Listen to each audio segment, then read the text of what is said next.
Pour ce second numéro de Bref et efficace, rencontre aujourd'hui avec Lydia Sélénité.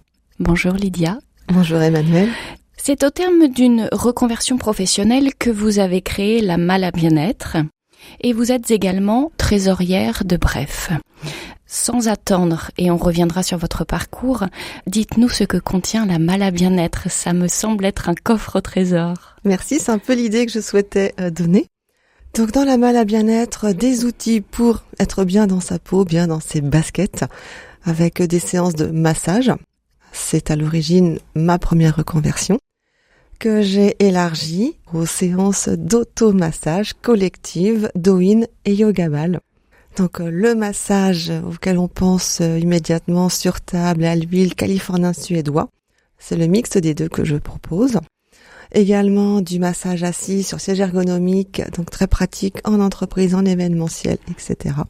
Et puis le collectif où là j'ai le plaisir d'avoir le sentiment de transmettre, de partager des petites choses, des outils simples à mettre en place dans son quotidien pour qu'il soit plus serein. Et chaque année, de nouvelles propositions. Alors, revenons sur ce parcours. Qu'est-ce qui vous a animé pour franchir ce pas du changement de vie professionnelle ? Un choix personnel, de base. Changement de vie, changement de profession, puisque j'étais secrétaire, un métier choisi. Toutefois, j'en avais fait un peu le tour et puis quelque part, il devait quand même germer ce besoin ou ce désir d'indépendance. Donc à un moment donné, il y a un choix, être heureux au travail. Ce n'était plus possible dans le monde salariat. Donc j'ai franchi le cap. Bravo. Et comment vous y êtes-vous prise ? Je me suis observée. Je me trouvais donc joviale, souriante, de bonne humeur. Ça ne collait plus dans le monde du travail. Donc j'ai opté pour un métier dans lequel je pouvais être moi, avec ses qualités, on va dire. Le massage est venu à moi, peut-être naturellement, parce que je me souviens quand mes enfants, bébés, même si c'est pas franchement culturel chez nous, je les massais. Donc j'ai eu l'idée d'utiliser mes mains. Et puis autour du bien-être, puisque mon leitmotiv c'était être heureux. Entreprendre n'est pas un long fleuve tranquille. Qu'est-ce qui vous a permis de franchir alors toutes ces étapes pour le résultat qu'est le vôtre aujourd'hui ? J'ai été accompagnée, ce qui vient illustrer vraiment ce qu'on peut lire ici et là. On ne réussit pas seul. Donc j'ai été accompagnée au début pour les démarches administratives. Voilà, ça c'était concret, mais en même temps, les personnes portaient, une conviction, une confiance en moi et dans le projet. Donc vraiment, ça m'a porté. Et puis au fil du temps, des rencontres, des nouvelles, le fait aussi de faire des premiers pas. On marche quand on fait un pas, puis un autre, et encore un. Et voilà, on marche, et puis quand on marche bien, on peut courir. Vous avez pris le temps. Oui, c'est nécessaire. Au premier jour quasiment de Bref, vous étiez adhérente déjà. Quelle influence cela a-t-il eu sur votre parcours ? Oui, j'ai dû assister, je crois, au 3e petit déjeuner de Bref, donc pour ainsi dire quasi ses débuts. Et le hasard, je m'en souviens très bien, le hasard, il n'y a pas de hasard, je cherche la porte d'entrée avec une autre personne qui s'avère être Amélie.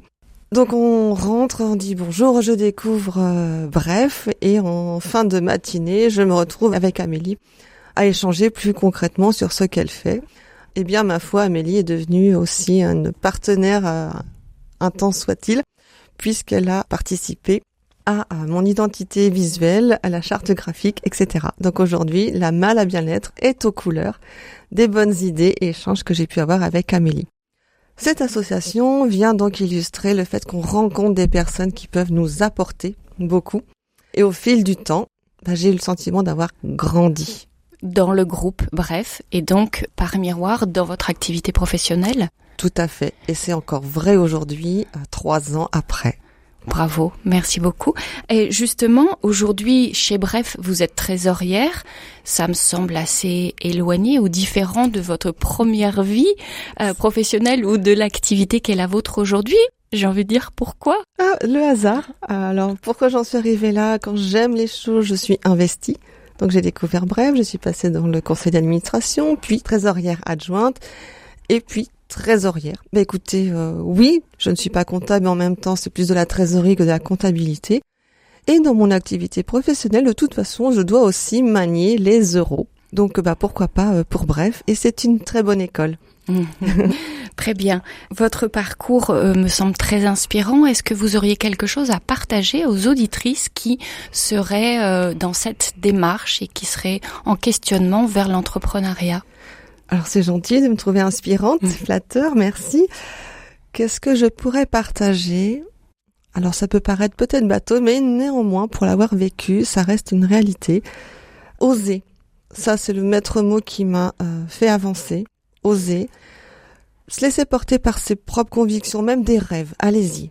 Donnez-vous les moyens de tenter, ça fonctionne tant mieux, ça ne fonctionne pas, vous le saurez. Mais ne pas le tenter, ne pas le faire, ça peut être que la grosse déception. Donc, oser, essayer.